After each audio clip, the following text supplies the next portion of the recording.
I'll never forget the moment my aunt handed me that envelope. It was my 18th birthday, and everyone in the house was laughing, eating cake, and trying to pretend we were a normal family. But Aunt Clara wasn't smiling the way she usually did. When she hugged me, she slipped a small cream-colored envelope into my hand. Her fingers lingered on mine, gripping tighter than usual. She leaned close so nobody else could hear and whispered, "Emma, promise me something. Only open this if your dad ever yells your name, not just any yelling if he calls your name in anger. Do you understand?" I laughed nervously, thinking it was just one of her eccentric little habits. Aunt Clara had always been the odd one in the family, gentle but mysterious, like she carried secrets she never wanted to burden anyone with. I whispered back, "Why would I need a letter for that? He's my dad. He yells sometimes. Big deal." Clara shook her head firmly, her eyes searching mine in a way that made me stop smiling. "No, Emma, this is different. You'll know if it happens. When it does, you won't feel confused about what I mean. Just promise me you won't open this until then." Her tone was so serious it made me feel like I was holding something sacred. I nodded and said, "Okay, I promise." She kissed my forehead and then immediately went back to her usual cheerful self, clapping along when my mom lit the candles on the cake. But I couldn't stop staring at that envelope.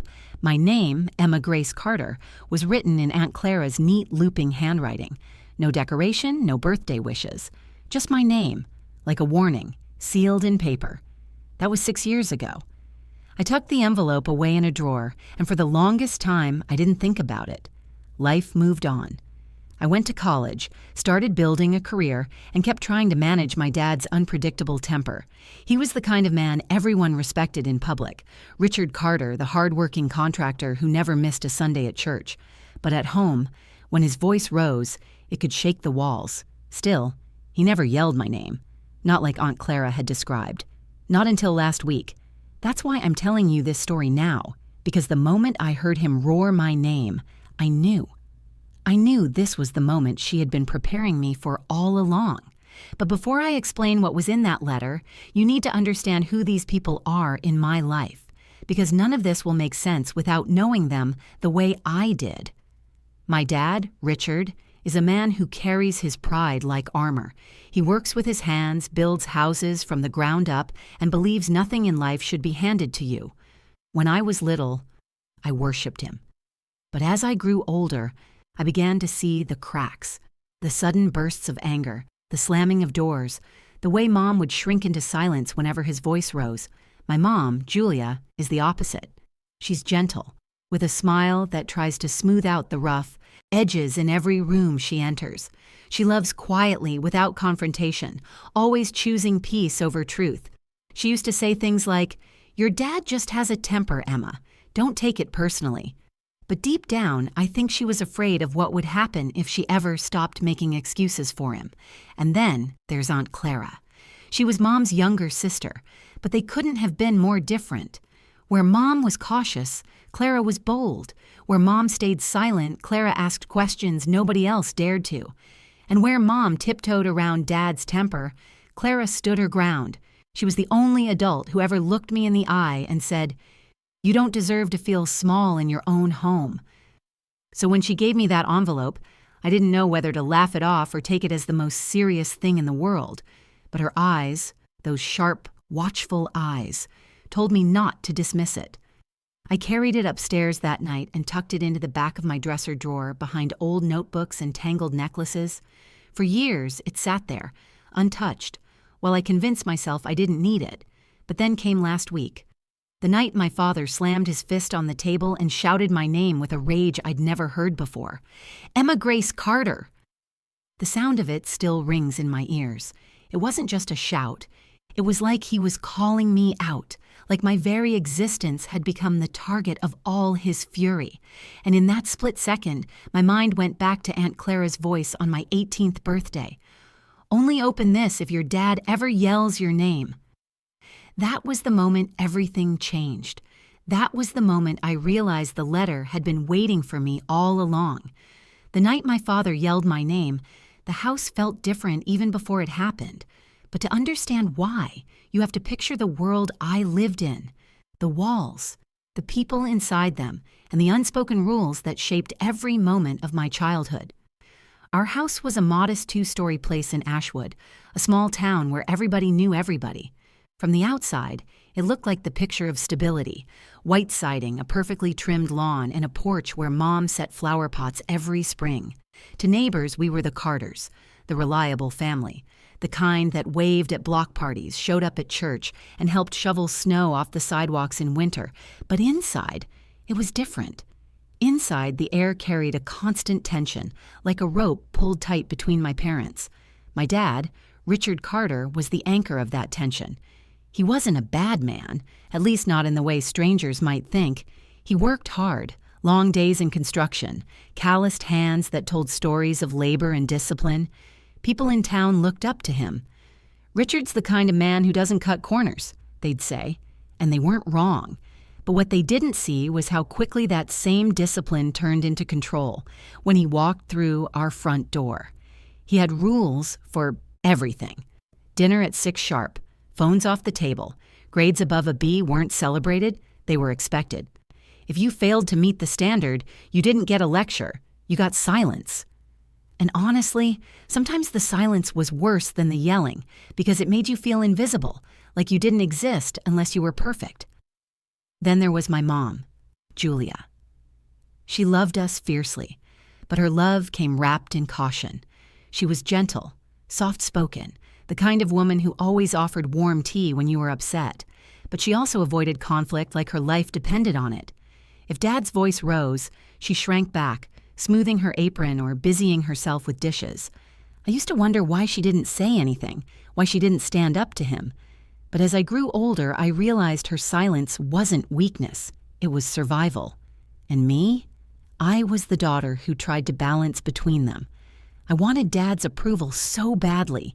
Every test I aced, every chore I did without being asked, I hoped it would earn me a smile instead of criticism. Sometimes it did, but just as often, his pride felt conditional, like I was always walking on eggshells. That's where Aunt Clara came in. She wasn't just my aunt, she was my lifeline. She lived only 20 minutes away, but whenever she visited, the atmosphere shifted. She had this fearless way of carrying herself, like she wasn't afraid of my dad's moods the way the rest of us were. If he snapped, she snapped back. If he glared, she stared right into his eyes. I don't think he liked it, but he respected it, and I loved it. With Clara, I felt seen. She'd sit with me on the porch swing and ask about my dreams, what I wanted to study, where I wanted to live, who I wanted to become. She listened in a way no one else did. When I told her I wanted to leave Ashwood someday, she didn't laugh or tell me to be realistic. She said, "Emma, you don't owe this town or even your parents your whole life. You owe yourself the chance to find out who you are." Those words stuck with me, more than she probably knew. So when she gave me that letter on my 18th birthday, it wasn't just a piece of paper. It was her way of saying, I see what you're living with, even if nobody else does. And deep down, maybe I always knew the day would come when I'd have to open it. By the time I turned 24, life had gotten more complicated. I wasn't a kid anymore. I had just landed a job offer in Chicago, a chance to finally step out of my father's shadow. But when I told my parents about it, the tension snapped like a whip. Mom tried to stay neutral, asking if I'd thought about costs and safety. But Dad, he looked at me like I was betraying him. "Chicago? What's wrong with Ashwood? You think you're too good for the life we built here?" His voice wasn't shouting yet, but it carried that edge I'd learned to fear. I tried to explain. It's not about being too good. It's about finding myself. I need this. He slammed his hand on the table, the sound sharp as a gunshot. "Don't you walk out on this family, Emma." That was the night he finally shouted my name. And in that moment, it all clicked. The envelope, Clara's warning, the reason she'd looked at me so seriously 6 years earlier. The house I'd grown up in suddenly felt like a trap. The rules, the silence, the anger, they weren't just background noise anymore, they were chains. And the only thing I could think about was the letter waiting upstairs, sealed with the truth I had been avoiding for years. The night it happened, the dinner table was supposed to be just another ordinary evening. Mom had made her pot roast, the kind Dad always praised in front of company but barely acknowledged when it was just us. I sat across from them, my mind running through the details of the job offer I'd received in Chicago. The email was still open on my laptop upstairs, waiting for an answer. I hadn't planned to bring it up that night, but the silence at the table was unbearable, and I knew if I didn't speak soon, I might lose my nerve completely. "I got an offer," I said, trying to sound casual. "A marketing position in Chicago." Mom froze, her fork halfway to her mouth. Dad looked up slowly, his eyes narrowing. "Chicago?" he repeated, as if the word itself were an insult. I nodded. "It's a really good opportunity. A full-time role, benefits, a chance to what?" He cut in, his voice sharp. "Run off and abandon your family? Throw away everything we've worked for so you can chase some city fantasy?" I felt my chest tighten. "It's not abandoning anyone. It's my career, Dad. My life." The tension in the room thickened like smoke. Mom set her fork down, her hands trembling slightly. "Richard, maybe let her explain," she said softly, her eyes darting between us. But Dad wasn't listening. His jaw clenched, and the muscles in his forearm tightened as he gripped his glass. "You think you're too good for this town? For us?" The words cut deeper than I expected. "That's not what I'm saying. I'm saying I need to do this for myself. I can't keep living here waiting for your approval. I need—" That's when his hand slammed onto the table, rattling the dishes. My body jumped at the sound, and then it came. My name shouted with a fury that made the air vibrate. Emma Grace Carter.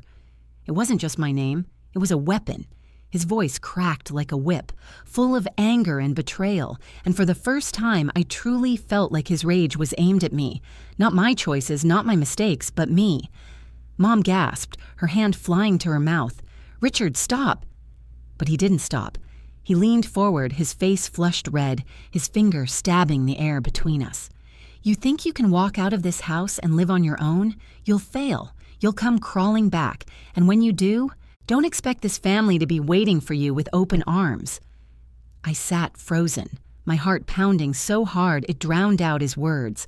All I could hear, echoing over and over in my head, was Aunt Clara's voice from 6 years ago. "Only open this if your dad ever yells your name." It was happening. The moment she had warned me about, and I understood now why her eyes had looked so heavy with worry that night. She knew something about him, something that made this moment inevitable. I wanted to scream back, to tell him how unfair it was that my entire life had been measured against his temper, but the words wouldn't come. Instead, tears stung my eyes, and I pushed back my chair. The wooden legs screeched against the floor, piercing through the silence that followed his outburst. "I can't do this," I whispered. My voice cracked, but it was all I could manage. Mom reached for me, her eyes pleading, but Dad's glare held me in place. He didn't move, didn't soften. He just sat there, seething, like he had won some twisted battle by breaking me down. I walked out of the dining room and up the stairs, every step heavier than the last.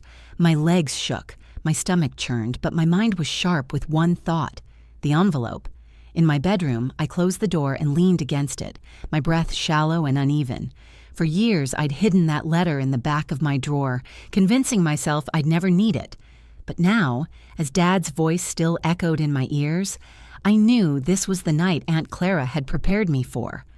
I pulled open the drawer, shoved aside the notebooks and old bracelets, and there it was, the cream-colored envelope with my name in her delicate handwriting. My hands shook as I picked it up, the paper soft and worn from years of waiting. Tears blurred my vision, but I could see her warning written across every loop of her pen. This was the moment. This was why she'd made me promise. I sat on my bed, clutching the envelope to my chest, and for the first time in years I felt her presence so strongly, like she was right there beside me. But I couldn't open it yet. Not with my hands trembling so violently, not with my mind racing with fear and questions. What could possibly be inside? What did Aunt Clara know about my father that I didn't? And why did it feel like once I opened it, nothing would ever be the same again? I sat on the edge of my bed with the envelope clutched in my hands, my body trembling like I had just run for miles. The house was quiet now.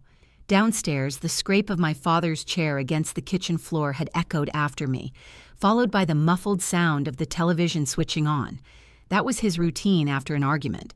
Pretend nothing had happened, drown the silence in sports highlights or the news.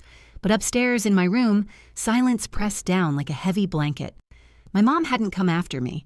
I wondered if she was too afraid to push Dad any further or if she thought I needed space. Either way, I was alone, with the letter. For years, I had avoided this exact moment. The envelope wasn't just paper, it was Pandora's box. Once I tore it open, I couldn't unlearn whatever Aunt Clara had left for me. And the fear of knowing had always been stronger than the fear of not knowing. Until now. I stared at my name, written in her elegant handwriting, Emma Grace Carter. My aunt's pen strokes were steady, confident, like she'd known this would one day matter more than anything. My mind flashed back to that night on the porch swing when I was 18. Clara's voice was calm but firm. "Promise me, Emma, if he ever yells your name, don't ignore it. That's when you'll need this."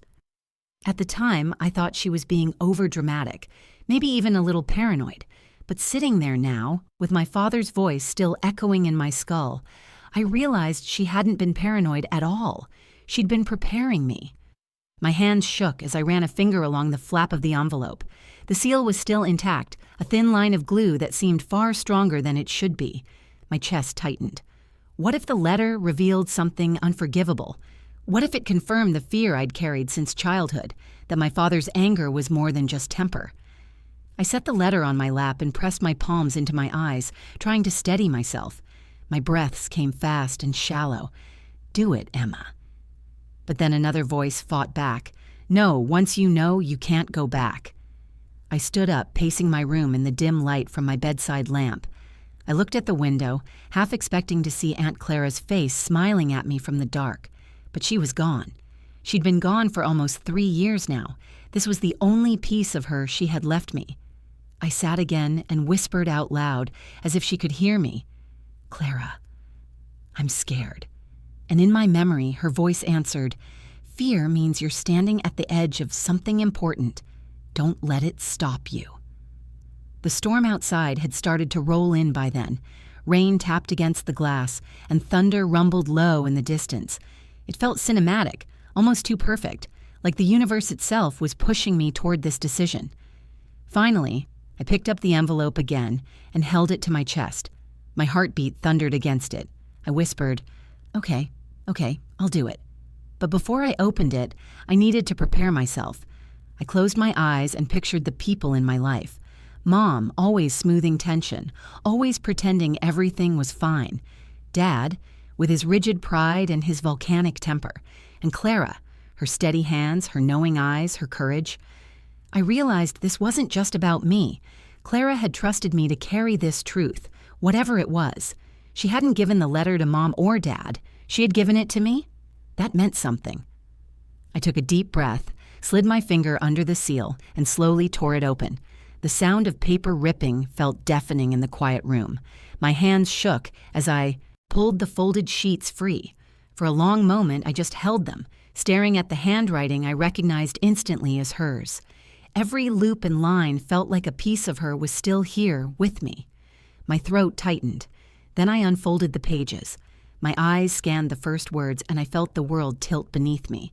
The first line of Aunt Clara's handwriting hit me harder than any shout my father had ever unleashed. "Emma, if you are reading this, it means your father's anger has finally turned on you. I prayed this day would never come." My throat tightened as I clutched the paper. Her words were steady, clear, written by a woman who knew exactly what she needed to say, even if it hurt. "Before you judge him too harshly, you need to know the truth. Richard is not only your father, he is also a man who carries a darkness from long before you were born, a darkness he has never faced." My pulse quickened. A darkness? What was she talking about? I forced myself to keep reading. "When Richard was a boy, our home was not safe. Your grandfather, my father, was a violent man. His voice could fill a house with terror. He used it to control us, to remind us that we were small. Richard absorbed that anger like a sponge, and though I tried to protect him, some of it took root inside him. When he calls your name in rage, Emma, it is not you he is seeing. It is the ghost of himself, trapped in those years of violence. Tears blurred my vision. I had always wondered why Dad seemed to flip like a switch, why sometimes he was the hard-working father who built houses with his hands, and other times he was a storm crashing down on everything in sight. Aunt Clara was telling me it wasn't random. It was history repeating itself. I turned the page with trembling hands. Your mother loves him, but she has chosen silence. She thinks quiet will protect you, but silence only hides the truth. That's why I gave this letter to you, because you deserve to know that his anger is not your fault. It never was, and it never will be. I gasped, pressing the paper to my chest for a moment. How many times had I blamed myself for disappointing him?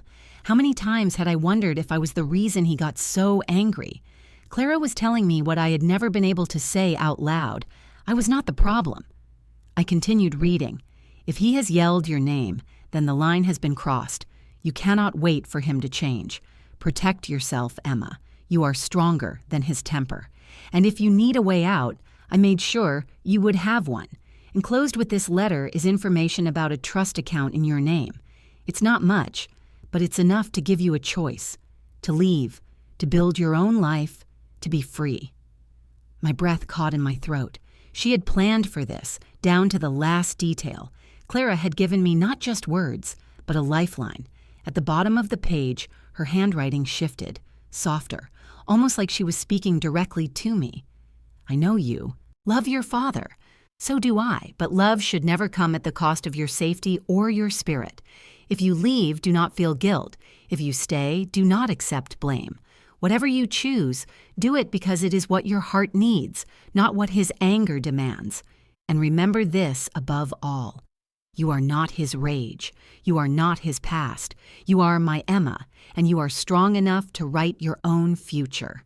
The final line blurred as tears rolled down my cheeks. With all my love, Aunt Clara. I lowered the paper, my hands shaking so hard I nearly dropped it. For a moment, I couldn't breathe. My chest felt heavy with grief, for Clara, for my mother, even for my father. But beneath the grief was something else. Clarity. For the first time in my life, I saw my father's anger for what it truly was, not a reflection of me, but a shadow of his own scars. Clara had given me permission to stop carrying the blame. She had given me the power to choose a different life. I opened the small envelope tucked inside. Inside was a folded bank statement, confirming what she had promised. An account in my name. Enough to start over. Enough to leave. Thunder cracked outside, shaking the window panes, but I felt steady for the first time all night. I wasn't powerless anymore. Clutching the letter to my chest, I whispered, "Thank you, Clara." It was as if she had reached across time and space to stand beside me, her hand on my shoulder, guiding me forward. Downstairs, the TV hummed. My father's laughter at something on the screen floated up faintly through the floorboards. That sound used to intimidate me. Now it only reminded me of how small his world was. Mine was about to get bigger. The letter sat open on my lap for hours that night. I read it once, twice, 3 times, each word carving itself deeper into me. Aunt Clara's handwriting felt like a voice from the grave, steadying me, reminding me that I wasn't alone. But it wasn't just comfort. It was a challenge. She had given me knowledge, strength, and even the means to break free. The real question was, what was I going to do with it? The rain outside poured harder, streaking against the window. The storm seemed endless, like it was daring me to step into a new life. And in a way, I knew I already had. Reading that letter was the moment everything changed. I wasn't just a daughter living under my father's temper anymore. I was a woman standing at the edge of choice. The next morning, I came downstairs with the letter folded in my pocket. Dad was sitting at the kitchen table sipping coffee, his eyes glued to the sports section of the newspaper. Mom was by the sink, quietly rinsing dishes. Nobody spoke about the night before. That was how my family worked. Anger filled the air one night. Silence swallowed it the next. But I couldn't live in that silence anymore. "Dad," I said, my voice steady but firm. He looked up, his brow furrowed. "What?" "I'm leaving," I said. The words surprised even me. Not because I didn't mean them, but because they came out with such certainty. I got a job in Chicago, and I'm taking it. His jaw tightened. You're not running off to the city. You're staying here where you belong. I reached into my pocket and pulled out Clara's letter. I didn't hand it to him. I wasn't ready to share what she'd written, but I held it like a shield. You don't get to decide where I belong. Not anymore. For a moment, his face turned red, and I thought another outburst was coming. But then something shifted. Maybe it was the way I stood, or the fact that for the first time, I didn't look away. He didn't yell. He just stared at me, his lips pressed in a hard line, before slamming his paper down and walking out of the room. Mom turned, her hands dripping with water from the sink. Her eyes were wide, searching my face. Emma, are you serious? Yes, I said. My voice broke, but the determination behind it didn't. I can't keep living this way, Mom. Aunt Clara was right. I need to build my own life. Her face crumpled, and she covered her mouth. Clara told you. I nodded. She told me enough. For a moment, Mom looked like she might argue, but instead she just closed her eyes, tears slipping down her cheeks. I wish I'd been brave enough to tell you myself. It hurt to see her cry, but I also felt a strange relief. For once, the truth wasn't buried under silence.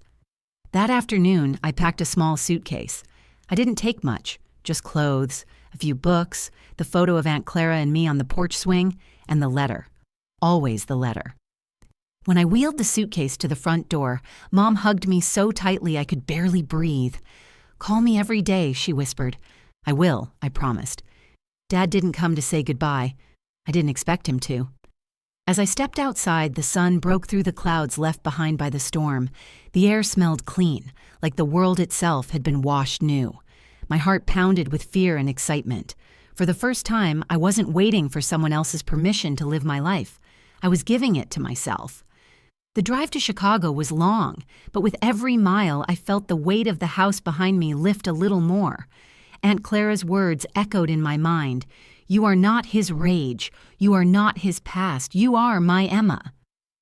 By the time the skyline came into view, glimmering against the horizon, I felt something I hadn't felt in years. Freedom. But the lesson Clara left me wasn't just about leaving. It was about understanding that we are not doomed to repeat the anger, the silence, or the pain passed down to us. We can choose differently.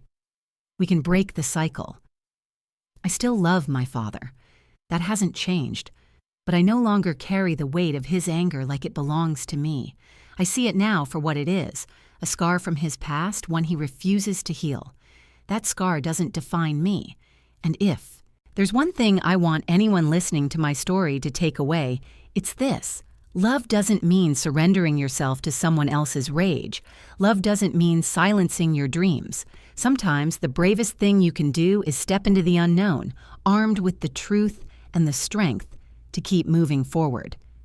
As I unpacked my suitcase in a tiny apartment that first night in Chicago, I placed Aunt Clara's letter on the nightstand.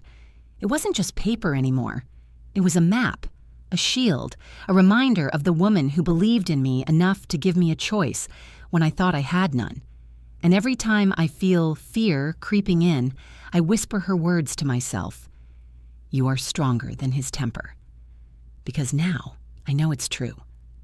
That night, as I sat alone in my new apartment, I held Aunt Clara's letter one last time before setting it on my nightstand.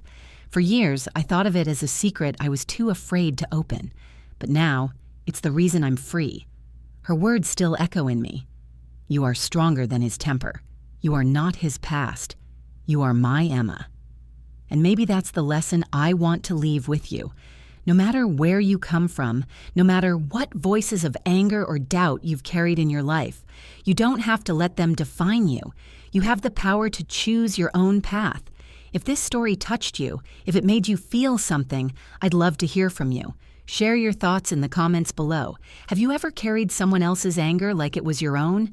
And how did you begin to let it go? If you found this video powerful, please give it a like. It really helps more people see it. Share it with someone who might need to hear these words today. And if you want more stories like this, stories about strength, survival, and finding your own voice, make sure to subscribe to the channel. Thank you for being here with me. Until next time, remember, you are stronger than you think.